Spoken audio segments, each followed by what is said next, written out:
ഇത് ബാബു, ബാംഗ്ലൂർ സ്വദേശി.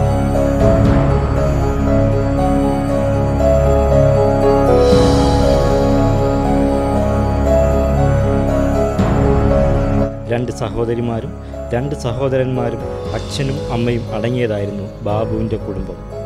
തികഞ്ഞ മദ്യപനും ദുർനടപ്പുകാരനുമായിരുന്നു ബാബുവിൻ്റെ അച്ഛൻ. ജോലിക്കൊന്നും പോകാതെ കുട്ടികളെ കൊണ്ട് ഭിക്ഷയെടുപ്പിച്ചാണ് അയാൾ മദ്യപിക്കുന്നതിനുള്ള പണം കണ്ടെത്തിയിരുന്നത്.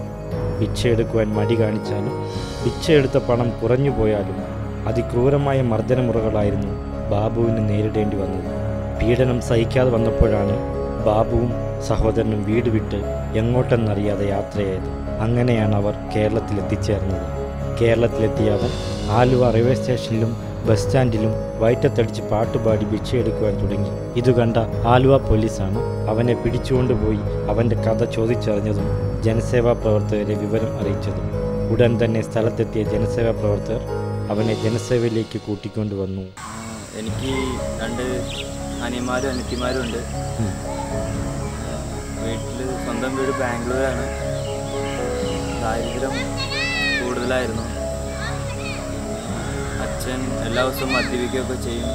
അച്ഛൻ്റെ ശല്യം സഹിക്കാതെയാണ് കേരളത്തിലേക്ക് വന്നത്. കേരളത്തിലേക്ക് കൊണ്ടുവന്നിട്ട് ഞങ്ങളെ ഭിക്ഷ കഴിപ്പിച്ച് ബസ് സ്റ്റാൻഡിലും ട്രെയിനിലൊക്കെ കൊണ്ടുപോയി പാട്ട് പഠിപ്പിച്ചു.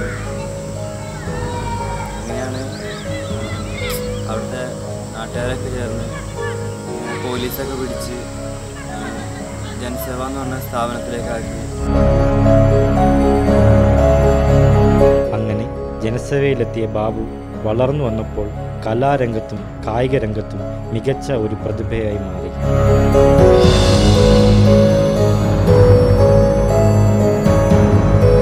കൂടാതെ അവൻ്റെ സഹോദരങ്ങളെയും അമ്മയെയും തെരുവിൽ നിന്നും രക്ഷപ്പെടുത്തിയെടുത്ത് ജനസേവാ ശിശുഭവൻ അവർക്ക് അഭയം നൽകി. സംസ്ഥാന ജൂനിയർ ഫുട്ബോൾ ക്യാപ്റ്റനായി തിരഞ്ഞെടുത്ത സമയത്ത് തന്നെ 2-3 സിനിമകളിലും ബാബു അഭിനയിച്ചു. കൂടാതെ ജനസേവാ കുട്ടികൾ അവതരിപ്പിക്കുന്ന മെഗാ ഷോയിലെ തിളങ്ങുന്ന താരമായി ബാബു മാറി. നല്ല മാർക്കോടെ 10ാം ക്ലാസ് വിജയിച്ച ഈ മിടുക്കൻ ഇന്ന് +1 വിദ്യാർത്ഥിയാണ്. തെരുവിൽ നശിച്ചു പോകേണ്ടിയിരുന്ന തൻ്റെ ജീവിതം ഇങ്ങനെ നന്നായി വന്നതിൽ അവന് കടപ്പാടുള്ളത് ജനസേവയോടും ജോസങ്കളിനോടുമാണ്. അത് അവൻ മറച്ചു വെക്കുന്നുമില്ല.